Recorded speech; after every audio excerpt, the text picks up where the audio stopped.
far as my early influences go,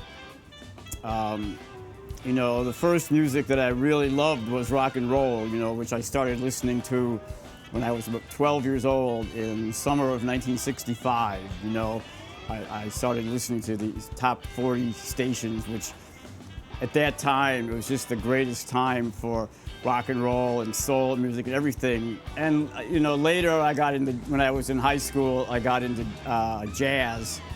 And I started listening to people like, well, if I started with John Coltrane, Love Supreme was my first jazz record. And then I started listening to like Albert Ayler, Cecil Taylor, Thelonious Monk. Because my first instrument was actually the piano, which I started playing when I was 7. I didn't pick up the sax till I was about 19 or 20. I just was playing piano by myself, and I sort of developed a style of sort of a cross between Thelonious Monk and Cecil Taylor.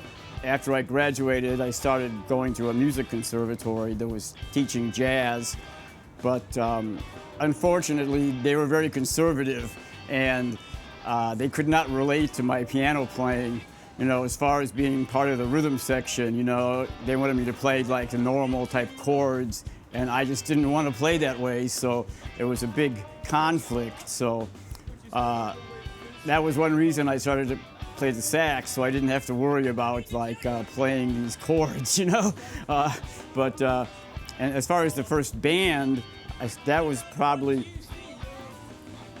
that was my band. It was I started a free jazz group with other people who were going to this conservatory.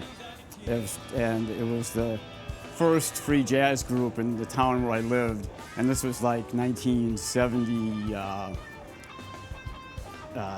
or 3, so you can see how conservative it was there, that no one had even played free jazz there before that.